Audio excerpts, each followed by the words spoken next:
Assalamualaikum, selamat datang di channel kami. Di video kali ini, saya akan membahas kisah Nabi Hud. Jangan lupa untuk subscribe channel saya agar tidak ketinggalan video-video menarik lainnya. Aad adalah nama bapa suatu suku yang hidup di Jazirah Arab di suatu tempat bernama Al-Ahqaf, terletak di utara Hadramaut Ater Yaman dan Umman. Aad termasuk suku yang tertua sesudah kaum Nabi Nuh serta terkenal dengan kekuatan jasmani dalam bentuk tubuh-tubuh yang besar dan sasa. Mereka dikaruniai oleh Allah tanah yang subur dengan sumber-sumber airnya yang mengalir dari segala penjuru sehingga memudahkan mereka bercocok tanam untuk bahan makanan mereka. Sehingga memerindah tempat tinggal mereka dengan kebun-kebun bunga yang indah-indah. Berkat kurnia Tuhan itu mereka hidup menjadi makmur, sejahtera dan bahagia serta dalam waktu yang singkat. Mereka berkembang biak dan menjadi suku yang terbesar di antara suku-suku yang hidup di sekelilingnya. Sebagaimana dengan kaum Nabi Nuh, kaum Hud ialah suku Aad ini adalah penghidupan rohaninya tidak mengenal Allah yang Maha Kuasa Pencipta alam semesta. Mereka membuat patung-patung yang diberi nama Syamud dan Al-Hatar, dan itu yang disembah sebagai Tuhan mereka. Menurut kepercayaan mereka, patung-patung itu DPT memberi kebahagiaan, kebaikan dan keuntungan serta dapat menolak kejahatan, kerugian dan segala musibah. Ajaran dan agama Nabi Idris dan Nabi Nuh sudah tidak berbekas dalam hati, jiwa serta cara hidup mereka sehari-hari. Kenikmatan hidup yang mereka sedang tenggelam di dalamnya berkat tanah yang subur dan menghasilkan yang melimpah ruah menurut anggapan mereka adalah kurniaan dan pemberian kedua berhala mereka yang mereka sembah.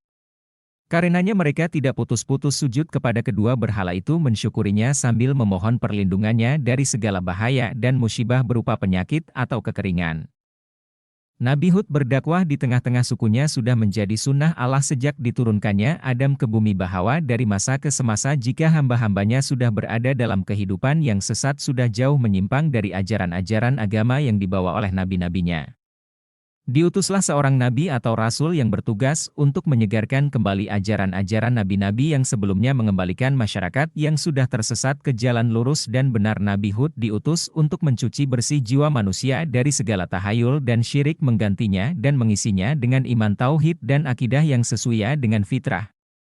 Demikianlah maka kepada suku Aad yang telah dimabukkan oleh kesejahteraan hidup dan kenikmatan duniawi sehingga tidak mengenalkan Tuhannya yang mengurniakan itu semua. Diutuskan kepada mereka Nabi Hud seorang DRP suku mereka sendiri dari keluarga yang terpandang dan berpengaruh terkenal sejak kecilnya dengan kelakuan yang baik, budi pekerti yang luhur dan SGT bijaksana dalam pergaulan dengan kawan-kawannya. Nabi Hud memulai dakwahnya dengan menarik perhatian kaumnya suku Aad kepada tanda-tanda wujudnya Allah yang berupa alam sekeliling mereka dan bahwa Allah lah yang mencipta mereka semua. Allah mengurniakan mereka dengan segala kenikmatan hidup yang berupa tanah yang subur, air yang mengalir serta tubuh-tubuhan yang tegak dan kuat. Dialah yang seharusnya mereka sembah dan bukan patung-patung yang mereka perbuat sendiri. Mereka sebagai manusia adalah makhluk Tuhan paling mulia. Tidak sepatutnya merendahkan diri sujud menyembah batu-batu yang sewaktunya DPT mereka hancurkan sendiri dan memusnahkannya dari pandangan. Diterangkan oleh Nabi Hud bahwa dia adalah pesuruh Allah yang diberi tugas untuk membawa mereka ke jalan yang benar, beriman kepada Allah yang menciptakan mereka, menghidupkan dan mematikan mereka, memberi rezeki atau mencabutnya. Ia tidak mengharapkan upah dan menuntut balas jasa atas usahanya memimpin dan menuntut mereka ke jalan yang benar. Oleh mereka dakwah Nabi Hud itu dengan berbagai alasan dan tuduhan kosong terhadap diri beliau serta ejekan-ejekan dan hinaan yang diterimanya dengan kepala dingin dan penuh kesabaran. Berkatalah kaum Aad kepada Nabi Hud, "Wahai Hud, ajaran dan agama apakah yang engkau hendak anjurkan kepada kami? Engkau ingin agar kami meninggalkan persembahan kami kepada Tuhan-Tuhan kami yang berkuasa ini dan menyembah Tuhan MU yang tidak dapat kami jangkau dengan panca indera kami dan Tuhan yang menurut kata kamu tidak bersekutu. Cara persembahan yang kami lakukan ini ialah yang telah kami warisi dari nenek moyang kami dan tidak sesekali kami tidak akan meninggalkannya, bahkan sebaliknya engkaulah yang seharusnya kembali kepada aturan nenek moyangmu dan jangan mencederai kepercayaan dan agama mereka dengan membawa suatu agama baru yang tidak kenal oleh mereka dan tentu tidak akan direstuinya." Jawab Nabi Hud, "Wahai kaumku, Sesungguhnya Tuhan yang aku serukan ini kepada kamu untuk menyembahnya walaupun kamu tidak dapat menjangkaunya dengan panca inderamu namun kamu dapat melihat dan merasakan wujudnya dalam diri kamu sendiri sebagai ciptaannya dan dalam alam semesta yang mengelilingimu beberapa langit dengan matahari bulan dan bintang-bintangnya bumi dengan gunung-ganangnya sungai tumbuh-tumbuhan dan binatang-binatang yang kesemuanya dapat bermanfaat bagi kamu sebagai manusia. Dan menjadi kamu dapat menikmati kehidupan yang sejahtera dan bahagia. Tuhan itulah yang harus kamu sembah dan menundukkan kepala kamu kepadanya. Tuhan yang Maha Esa kaumnya menjawab, wahai Hud. Gerangan apakah yang menjadikan engkau berpandangan dan berfikiran lain daripada yang sudah menjadi pegangan hidup kami sejak dahulu kala dan menjadikan engkau meninggalkan agama nenek moyangmu sendiri bahkan sehingga engkau menghina dan merendahkan martabat Tuhan-Tuhan kami dan memperbodohkan kami dan menganggap kami berakal sempit dan berfikiran dangkal? Engkau mengaku bahwa engkau terpilih menjadi rasul pesuruh oleh Tuhanmu untuk membawa agama dan kepercayaan baru kepada kami dan mengajak kami keluar dari jalan yang sesat menurut pengakuanmu ke jalan yang benar dan lurus. Kami merasa hairan dan tidak dapat menerima oleh akal kami sendiri bahwa engkau telah dipilih menjadi pesuruh Tuhan. Apakah kelebihan kamu di atas seseorang daripada kami? Engkau tidak lebih tidak kurang adalah seorang manusia biasa seperti kami hidup makan minum dan tidur tiada bedanya dengan kami. Mengapa engkau yang dipilih oleh Tuhanmu? Sungguh engkau menurut anggapan kami seorang pendusta besar, atau mungkin engkau berfikiran tidak sihat terkena kutukan Tuhan-Tuhan kami yang selalu engkau ejek hina dan cemuhkan. Nabi Hud menjawab, wahai kaumku, aku bukanlah seorang pendusta dan pikiranku tetap waras dan sehat tidak kurang sesuatu pun dan ketahuilah bahwa patung-patungmu yang kamu pertuhankan itu tidak dapat mendatangkan sesuatu gangguan atau penyakit bagi badanku atau pikiranku. Kamu kenal aku, sejak lama aku hidup di tengah-tengah kamu bahwa aku tidak pernah berdusta dan berbicara bohong dan sepanjang pergaulanku dengan kamu tidak pernah terlihat dari diriku tanda-tanda ketidakwajaran perlakuanku atau tanda-tanda yang meragukan kewarasan pikiranku dan kesempurnaan akalku.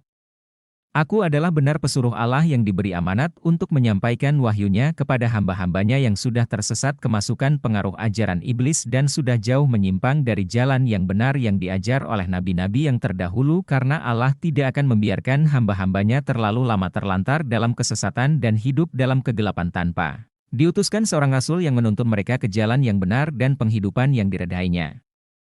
Maka percayalah kamu kepadaku gunakanlah akal fikiran kamu berimanlah dan bersujudlah kepada Allah Tuhan seru sekalian alam. Tuhan yang menciptakan kamu menciptakan langit dan bumi menurunkan hujan bagi menyuburkan tanah ladangmu, menumbuhkan tumbuh nol tumbuhan bagi meneruskan hidupmu.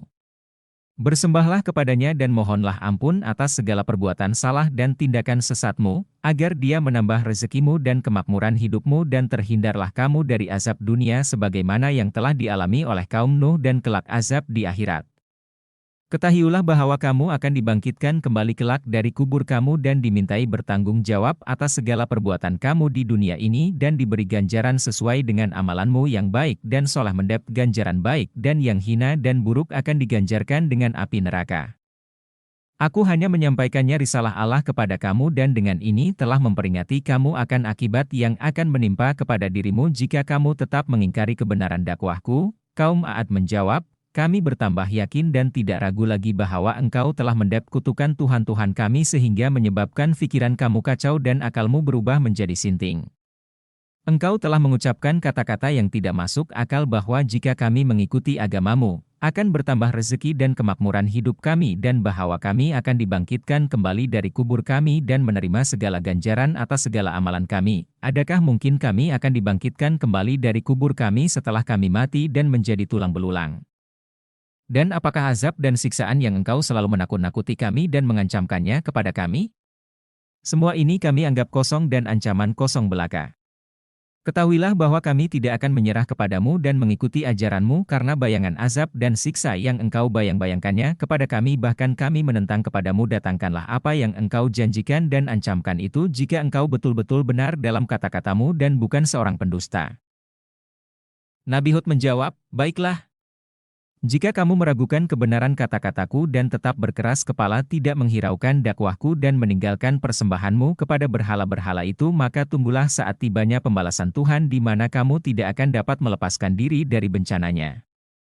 Allah menjadi saksiku bahwa aku telah menyampaikan risalahnya dengan sepenuh tenagaku kepada MU dan akan tetap berusaha sepanjang hayatku memberi penerangan dan tuntunan kepada jalan yang baik yang telah digariskan oleh Allah bagi hamba-hambanya. Pembalasan Allah atas kaum Ad, pembalasan Tuhan terhadap kaum Ad yang kafir dan tetap membangkang itu diturunkan dalam dua peringkat. Tahap pertama berupa kekeringan yang melanda ladang-ladang dan kebun-kebun mereka, sehingga menimbulkan kecemasan dan kegelisahan. Mereka khawatir kalau mereka tidak memperolehi hasil dari ladang-ladang dan kebun-kebunnya seperti biasanya. Dalam keadaan demikian Nabi Hud masih berusaha meyakinkan mereka bahwa kekeringan itu adalah suatu permulaan siksaan dari Allah. Allah masih lagi memberi kesempatan kepada mereka untuk sadar akan kesesatan dan kekafiran mereka. Berharap mereka kembali beriman kepada Allah dengan meninggalkan persembahan mereka yang batil, kemudian bertaubat dan memohon ampun kepada Allah agar segera hujan turun kembali dengan lebatnya dan terhindar mereka dari bahaya kelaparan yang mengancam. Akan tetapi mereka tetap belum percaya dan menganggap janji Nabi Hud itu adalah janji kosong belaka. Mereka bahkan pergi menghadap berhala-berhala mereka memohon perlindungan dari musibah yang mereka hadapi. Tentangan mereka terhadap janji Allah yang diwahyukan kepada Nabi Hud segera mendapat jawaban dengan datangnya pembalasan tahap kedua yang dimulai dengan terlihatnya gumpalan awan hitam. Mereka menyambut dengan sorak-sorai gembira, karena dikiranya bahwa hujan akan segera turun membasahi ladang-ladang dan menyirami kebun-kebun mereka yang sedang mengalami kekeringan. Melihat sikap kaum Ad yang sedang bersukaria itu, berkatalah Nabi Hud dengan nada mengejek, "Mega hitam itu bukanlah mega hitam dan awam rahmat bagi kamu, tetapi mega yang akan membawa kehancuran kamu sebagai pembalasan Allah yang telah kujanjikan, dan kamu ternanti-nanti untuk membuktikan kebenaran kata-kataku yang selalu kamu sangkal dan kamu dusta." Sejurus kemudian menjadi kenyataanlah apa yang diramalkan oleh Nabi Hud itu, bahwa bukan hujan yang turun dari awan yang tebal itu, tetapi angin taufan yang dahsyat dan kencang disertai bunyi gemuruh. Angin merusakkan bangunan-bangunan rumah dari dasarnya, membawa berterbangan semua perabot-perabot dan milik harta benda dan melempar jauh binatang-binatang ternak. Keadaan kaum Ad menjadi panik, mereka berlari ke sana-sini hilir mudik mencari perlindungan. Suami tidak tahu di mana istrinya berada dan ibu juga kehilangan anaknya, sedang rumah-rumah menjadi sama rata dengan tanah. Bencana angin taufan itu berlangsung selama 8 hari 7 malam sehingga sempat menyampuh bersih kaum Ad yang congkak itu dan menamatkan riwayatnya dalam keadaan yang menyedihkan itu untuk menjadi pengajaran dan ibrah bagi umat-umat yang akan datang. Adapun Nabi Hud dan para sahabatnya yang beriman telah mendapat perlindungan Allah dari bencana yang menimpa kaumnya yang kacau balau. Beliau seraya melihat keadaan kaumnya yang kacau balau, mendengar gemuruhnya angin dan bunyi pohon-pohon dan bangunan-bangunan yang berjatuhan serta teriakan dan tangisan orang yang meminta tolong dan mohon perlindungan. Setelah keadaan cuaca kembali tenang dan tanah Al-Ahqaf sudah menjadi sunyi senyap dari kaum Ad, pergilah Nabi Hud meninggalkan tempatnya berhijrah ke Hadramaut, di mana ia tinggal menghabiskan sisa hidupnya sampai ia wafat.